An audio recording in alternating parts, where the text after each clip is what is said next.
Thank you so much for tuning in to She's All Over the Place with Kiriaki. That's me. Thank you for joining me. Today, I have an exciting guest. His name is Colin Johnson. Colin is the CEO and co-founder of Freeport, a platform bringing fine art investment on chain. Before Freeport, he spent 10 years in the consumer marketing space, where he focused on technology, payments, and partnerships inside of some of the most recognizable brands on the planet, including Apple and American Express. At American Express, he led marketing partnerships with companies like Uber, Google, and Airbnb before being recruited by Apple to join the Apple Pay marketing team. After moving out to California, he oversaw marketing for Apple Cash, from product launch to being used by millions of Americans. Colin hails from Trenton, New Jersey, and attended Princeton University for undergrad. Colin, how are you? Thank you so much for joining me. I'm doing very, very well, Katie. Pleasure to be here. Yay! Diving right in, we're going to be talking about fine art and things of that nature. It's really important that, we focus on SEC approval for certain blockchain projects. And with that being said, there needs to be a disclosure that is related to the person tuning in. So can you do that now? And then we'll explain why and the importance of it. Yeah, absolutely. So let me dive into the most fun part of this conversation that we're going to have, Katie, for sure. So I'll just read this out here. An affiliate of Freeport is anticipating making an offering of securities under Tier 2 of Regulation A. No money or other consideration is being solicited, and a sent in response will not be accepted. No offer to buy securities can be accepted, and no part of the purchase price can be received until an offering statement filed with the SEC has been qualified by the SEC. Any such offer may be withdrawn or revoked without obligation or commitment of any kind at any time before notice of acceptance given after the date of qualification by the SEC, or as stated in the offering materials relating to an investment opportunity as applicable. An indication of interest involves no obligation or commitment of any kind. And folks can go to freeport.app to view the offering circular itself. Okay.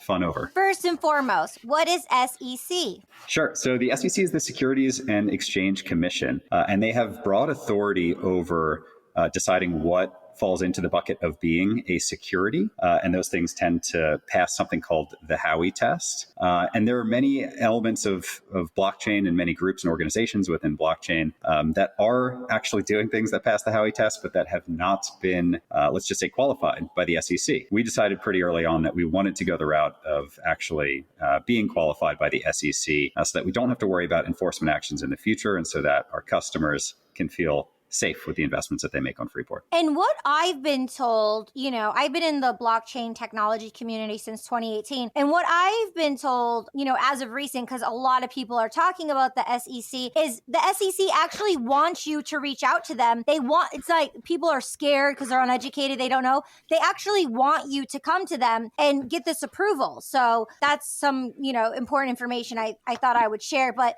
in a nutshell, from my pragmatic mind and from what I heard, basically, not everyone can go do their own research, but it's important to have this approval by the SEC. And if you sell something, then you're in the clear. But if you don't have it, it means that any sales that happen could be revoked, meaning taken away. And then there could be troubles with the law. So is that it in a nutshell? Is there anything I'm missing out on that? Yeah, there's a whole rabbit hole that we could dive into here, but that's effectively right. If you're taking actions with the intent of making other people money, basically deriving profit, if other people are deriving profits from your efforts and attempts at allowing them to do so, it's very likely that what you're selling is actually a security. It's unclear in many cases in blockchain where that line exists because it's a new technology, and some things like art actually fall outside of the realm of being securities. But because we wanted to build something that's permanent, that's going to last, and that people can sort of trust, we didn't want to play games with it. We didn't want to create like an offshore entity like some other folks do or anything like that. We wanted to go like tried and true and take the legit route. Mm-hmm. And then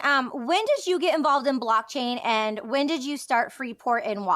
So getting involved with blockchain, that's a great question. I bought Bitcoin back when it was like $250. To clarify, I did not hold it until now, so not that wealthy because of it. But I was really, really interested in the white paper back then. So they're talking about sort of the technical fundamentals of why decentralization is important and why something being publicly auditable is important, and everything else that goes along with it. And I was just sort of consumed with it at the time. I knew one or two people that were probably utilizing Bitcoin for illicit activities back in the day. So that was like part of the introduction. But then I got even more interested in Ethereum as a blockchain when that came out, and they allow for smart contracts. So you're not just transferring value, you're transferring value plus data and ownership kind of all at once. So I got even more intrigued. So I bought some Ethereum, and then the use cases started to pop up. We had kind of the ICO craze in 2017 that I was there for both the ups and downs of that. So that gave us kind of thick leather skin back at that point in time. And then we had, DeFi summer, and then, kind of the NFT craze over the past, let's say 3 years or so. So I've been there for a lot of it, and I've been really interested in a lot of it, but I've been working in sort of corporate environments, let's just say at American Express and Apple, trying to convince them that blockchain is the way, and then eventually said, you know what, I want to go do it myself. So I've got a long history in the blockchain space. Mm-hmm. And then, so why blockchain? Sure.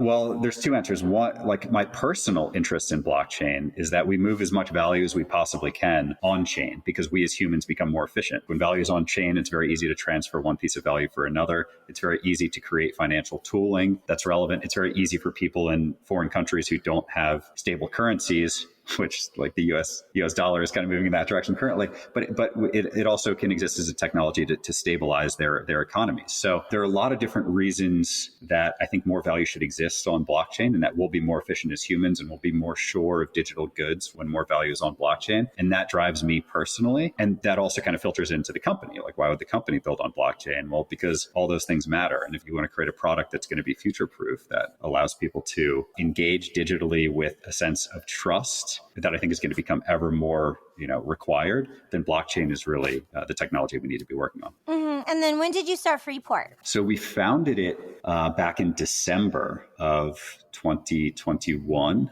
The years all kind of melt together, the COVID years. But we raised our first round in March of last year. So it's been about one full year since since I got my CTO on board and our COO on board, and we really started building. Yeah, congratulations. That's so neat. Thank you. Yay. And it's so important, like being a sovereign being, and then just, you're working in corporate, and then yearning and wanting and having this vision. And then after doing everything that you did, making the choice to start to stake your own land, to do something of your own, and become a founder. And so how did you pivot and shift into fine art and then start obtaining your first connections within Freeport? Yeah. So like, as you mentioned before, my background is really in payments and marketing and tech. But fine art, so I've had a close family friend who's been a Warhol dealer actually in New York City for quite some time. He's an advisor, an early investor, and just a close friend. He actually got me my first puppy when I was a kid, Stella. So I've been sort of exposed to the fine art world via that connection for a long time. And I've always been very endeared by art and sort of the fundamental meaning that it brings to humans. And also a little bit bitter at the fact that only super wealthy people can afford it. So if you want to own like a real unique masterpiece, you really need to have multiple millions of dollars, or historically you've had to, in order to really access that art and especially get financial exposure to that art. And that just kind of seemed like nonsense. So as the world of art collided with the NFT world, and I kept connecting with this family friend who's in the physical art realm, and he said, hey, Colin, what can we do to engage with NFTs? Like, the art world is obviously being disrupted by blockchain technology right now. We want to take part in this disruption. What can we do? Mm-hmm. That kind of triggered this thought of, well, maybe we do have something here, right? Maybe we can take physical art, maybe we can democratize it so that people can actually invest in it collectively, right? You can just own shares in a very expensive thing rather than needing to afford the whole thing. And we can do that on blockchain. That will allow for all kinds of different utility in the future as people continue building out different protocols and experiences. So that's kind of how Freeport came about. My background in crypto, the connection to art, and the idea that it's kind of nonsense that so few people have had access to art historically. Yeah, dive into more of sharing the one art piece and how that looks for the new technology and people having this opportunity to own a piece of this piece of fine art. Sure.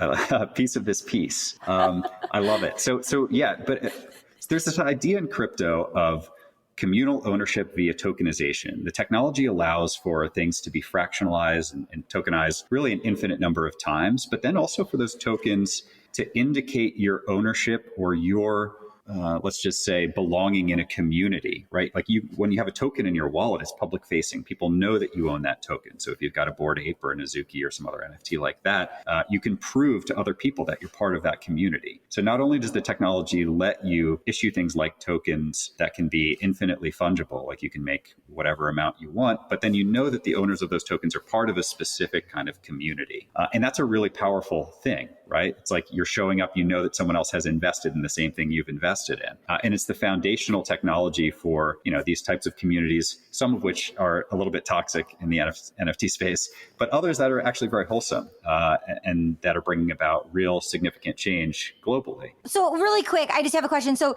it's kind of being cut from the same cloth. Like we're going to fly American Airlines, or we're going to fly Delta, or you're going to fly Spirit. You're going to know the kind of people, what you're going to be served, where you're going to be sitting, where you're going to be going, what kind of experience it's going to be. So being involved in this kind of fine art community and owning a piece of this art, like what will it entail? I know it's new and it's building out, but will they go to the same operas, the same art gallery events, the same online events? Like what are these people interested besides like the front label of like, oh, it's a flex that we all own this piece of art? Like what are like the tangible physical attributes to being involved in the community? Like some of them are just in it for the art, like art collectors. Cool. Is it more just that, or are there going to be like cheese and wine experiences too? Because, there are movie night, or like, how is it in that kind of echelon of fine art and communities with blockchain now? Do you think where it's growing to? What are you envisioning?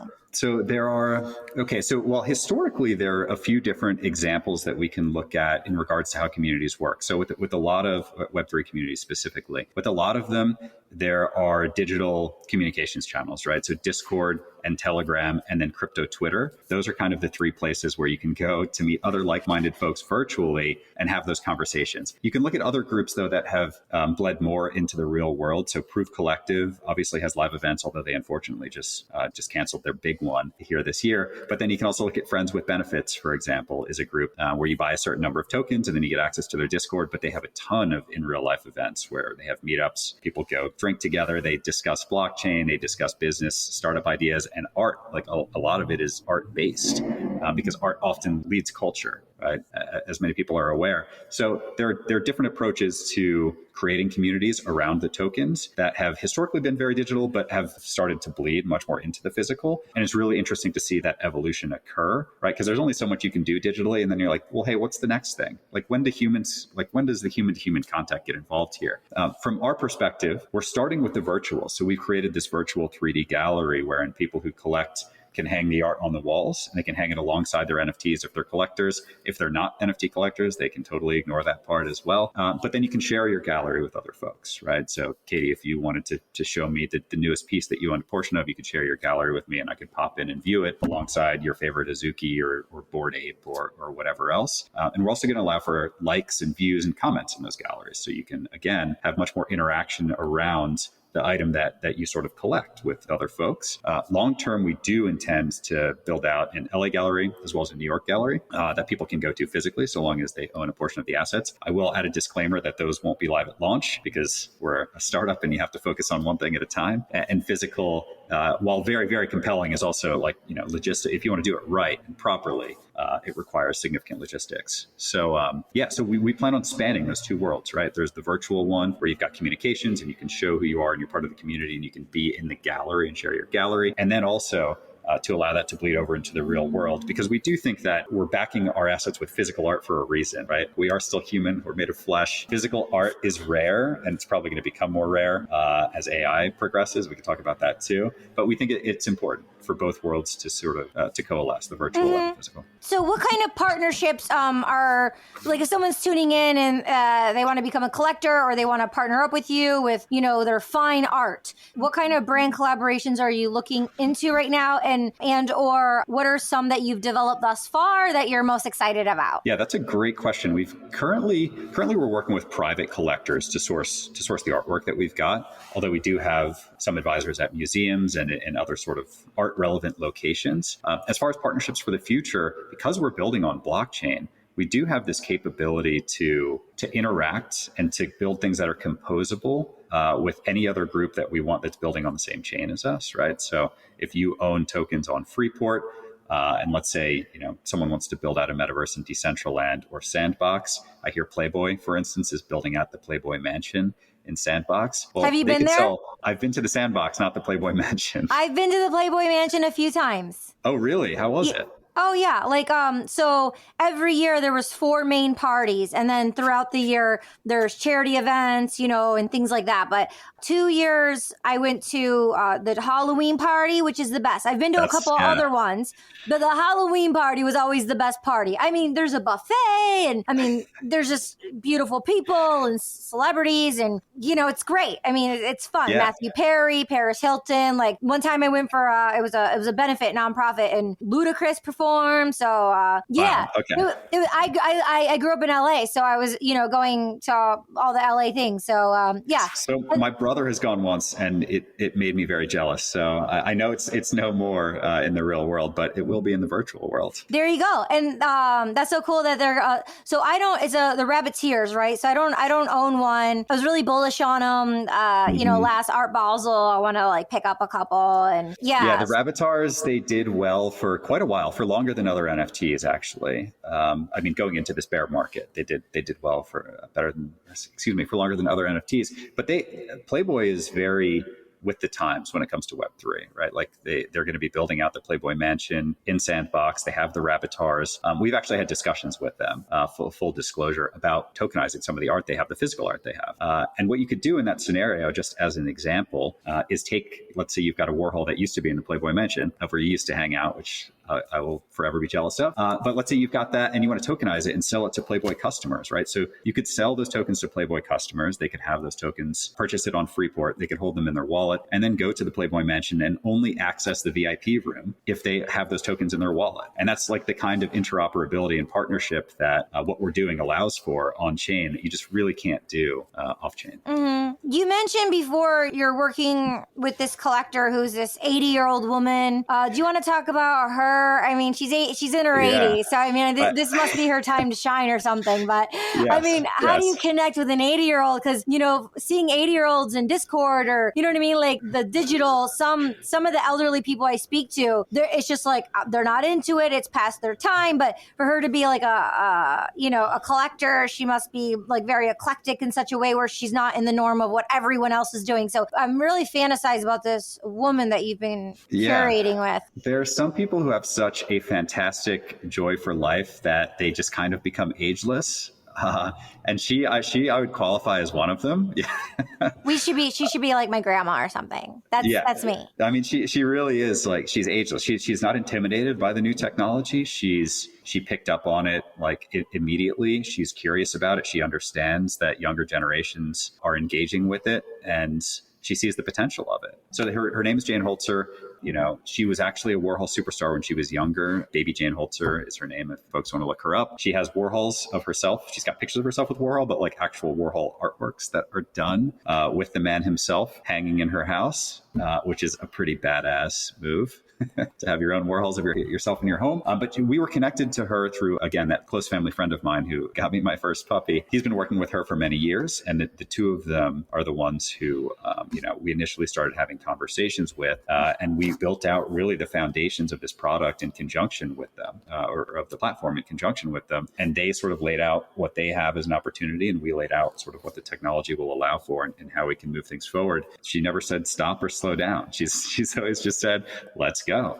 What's the next thing we can do? And it's really important to have that kind of person who is just reckless in the best kind of way on board with the company. Love her. I love that story. And one of the most important things I heard you communicate without you saying it is social currency. The people we're connected to and the choices we make and those seeds that we plant at a young age, and then nourishing those relationships for good intentional reasons. And then all of a sudden, full circle, look what's happening. It just didn't come out of nowhere. Yeah. It's your intention, it's your ethics, it's who you are, it's your relationship currency, the people you're connected with. So, because a lot of the people tuning in, most of the world, they're always like, how do you do that? Or everyone wants to know the why of the story or the how. And it's like, you just gave a prime example of, a full circle moment of when you were younger and someone gave you a dog and you kept in contact. And then one thing led to another and it connected you through this amazing woman, who's like,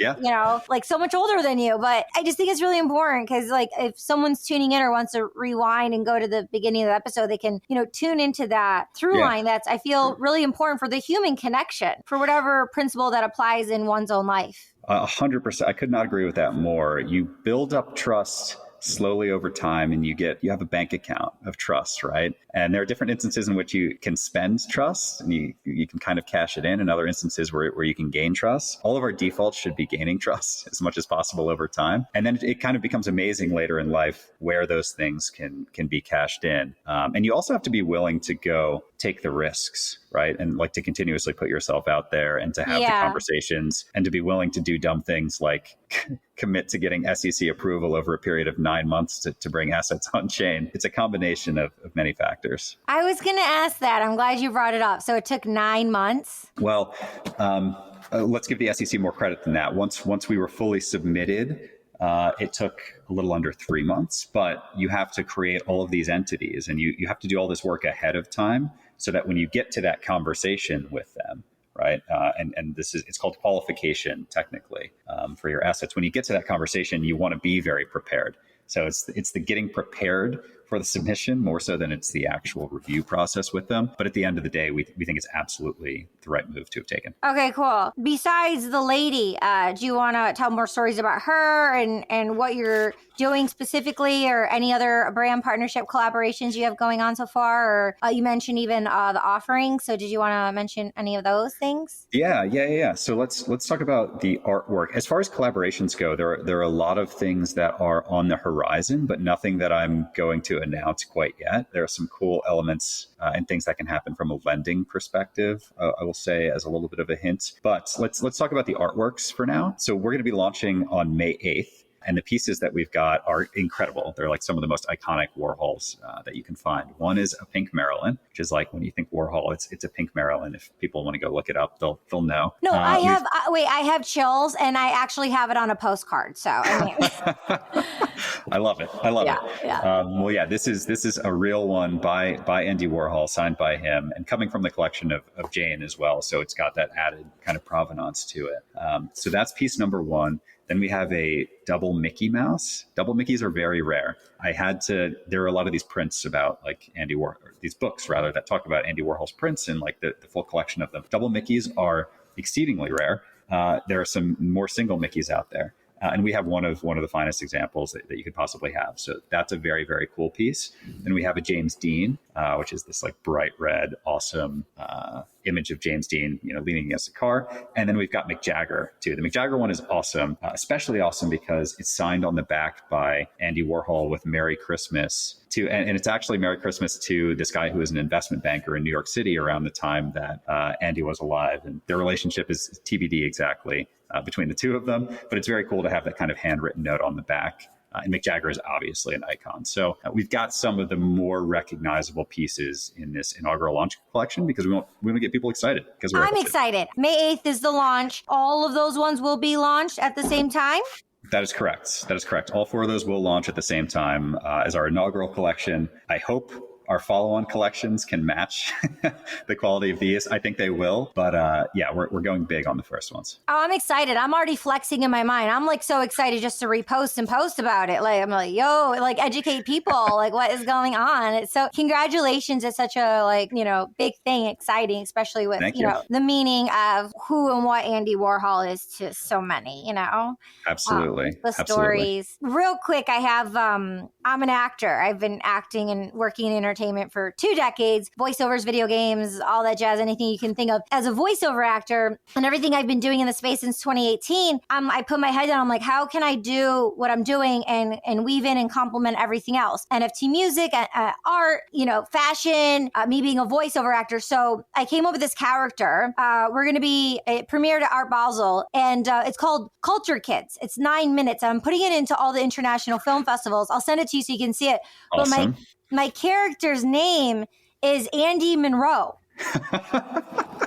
Just coincidentally, or was that No, purposeful. I mean, you're laughing and you Okay. get it. I don't have to explain it because you already know. But I took Andy Warhol and Warhol. Marilyn Monroe and gave my character name Andy Monroe. And she's a voiceover artist. And it's a comedy about Web3 culture.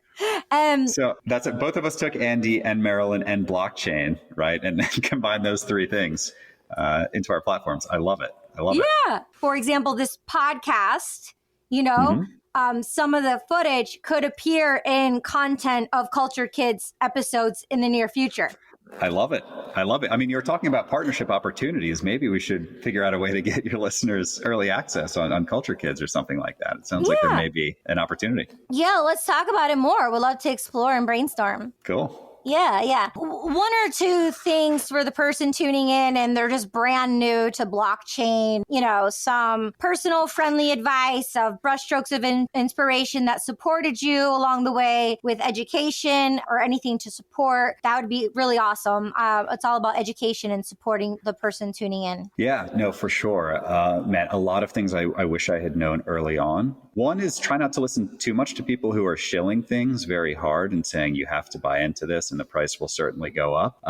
That's not the kind of energy that you want to be around, and you should be very hesitant. What I would certainly recommend doing, though, is setting up a wallet and putting a small amount of money in the wallet and just going and doing things like engaging on chain with different types of protocols or different platforms, whether it be DeFi or whether it be gaming or whether it be just popping onto OpenSea and buying a little NFT. You don't need to buy a Bored Ape to start, right? You can just see what it feels like to utilize the wallet and then read up, and especially read up from sources that are trustworthy. Like the Ethereum Foundation has a lot of documents and sort of overviews that I think are really, really useful. So the more that folks can look to A, the communities that have lasted, but B, the content that talks about the fundamental technology, the better off they're going to be as far as not being scared away or not doing something that's damaging or not losing a ton of money. But it's absolutely a technology that people need to be aware of because it's not going anywhere, regardless of sort of public sentiment ebbing and flowing. The technology is too powerful and too useful and is going to prove very beneficial to be aware of over time. I love that. And then how about your journey maybe before going to Princeton, while being at Princeton, or shortly after, a book or two that really inspired you for personal success and or success in business that, an author or book that you always kind of hone into your heart? Sure. I'm going to do one with an asterisk here. There's a book by Peter Thiel called 0 to 1, and it talks about the startup mentality and how to think differently, like the Apple commercial, think different, but really fundamentally differently from kind of foundational principles, and to question the kind of organizational structures that exist out there, and to really give credit to different elements of humanity and of founders generally than you think you should.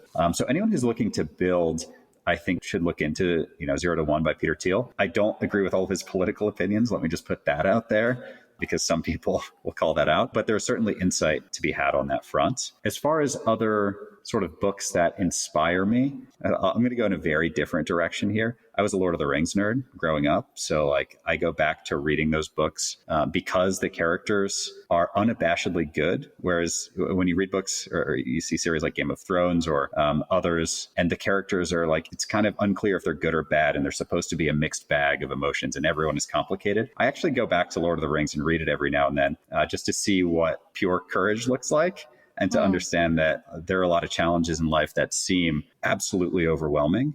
And even just running this company and starting this company, crypto has been going through so much over the past years. There's so much negativity. The banks are failing. AI is coming in and taking everyone's jobs. When you look at those things, it can be pretty overwhelming. It's pretty easy to just say, well, it's not really worth it. But if you can find pieces of literature that display people overcoming those overwhelming odds and kind of maintaining their goodness as humans, I think they're worth reading over and over. So a very different book. But the Lord of the Rings series. Okay. Thank you. I appreciate those words and those thoughts. It's very insightful. Thank you. Thank you so much. So honing it in here real quick. So Ethereum only, or will you be multi-chain? Like, how does that look for Freeport? Yeah, so we're starting with Ethereum because there's just the most robust social ecosystem there when it comes to NFTs. So we've got our gallery and people can come and they can hang their NFTs by connecting their wallet. So that's where we're starting. And we think that we trust Ethereum, I would say, more than any other chain at the moment. And because these are securities and because they're Warhol paintings that we're tokenizing, we want them to live on the chain that has the most fundamental trust. So that's why we're starting with Ethereum. We're certainly looking at opportunities on other chains. I know that there's a very active like Tezos NFT community, a very active Solana NFT community, even Polygon. So we can expand, and the tokens that we're issuing, again, will be on Ethereum to start, but that may change over time depending on the value of the asset and where demand is. So we're certainly looking at, again, multi-chain, especially for display of NFTs. We think that's a really cool space to play in. But to start, Ethereum, because of the foundational trusts that we have in it as a chain. And then where will it mint? Like on your own smart contract? Yeah, so we actually, we're working with a tokenizing partner that is kind of, let's just say, approved by the SEC. I don't want to use the word approved necessarily, but they work within the structures that the SEC requires. So the security token will be issued by our partner that is qualified to do that. And folks will effectively purchase on our site, and then the tokens will be minted into a keyless wallet to start. And then folks can withdraw the tokens into their own wallet if they would, if they so choose after the minting occurs. Let me get this straight. So you are the first person who will be bringing authentic Warhols to the blockchain. Legally, yes.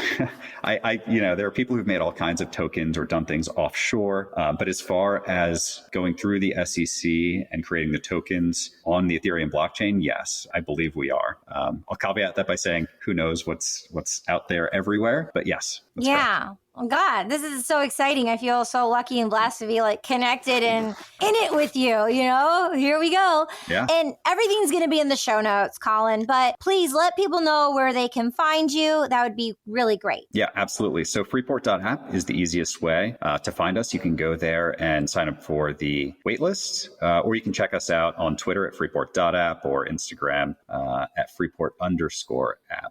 But freeport.app, it's got it all there. That's the way to go. Okay. Any last words of wisdom or anything else you would like to share before we wrap it up? I would just say it's been an absolute pleasure to be here. It's a crazy world out there at the moment, especially in the blockchain space. There's war, there's the sort of state of the US dollar. There are all kinds of things that are happening, but that people should feel hopeful still, and that, we'll come out on the other side of this in good shape. But really, really have had a good time being here. Yeah, me too. I really appreciate you. Thank you so much. Thank you so much for tuning in. This was Colin Johnson, the CEO of Freeport. Please make sure you're subscribing, liking, and sharing this with 1 to 3 people that may like art, want to know more about their future technologies, and make sure you're following me on social media platforms and sharing this episode. Make sure also you follow Colin, look at the show notes, and then also we have a link because we're doing giveaways every single episode. So no matter if you're hearing this episode now or 4 years from now, we're continually doing partnerships and NFT giveaways and airdrops and tokens and things of that nature as gifts because you're a part of my community on She's All Over the Place. So make sure you can click and subscribe and write in the topic Freeport, and I'll know you tuned into this episode. Thanks so much. Bye. Thank you so much for joining us. We'll see you next time. Kiriaki, over and out.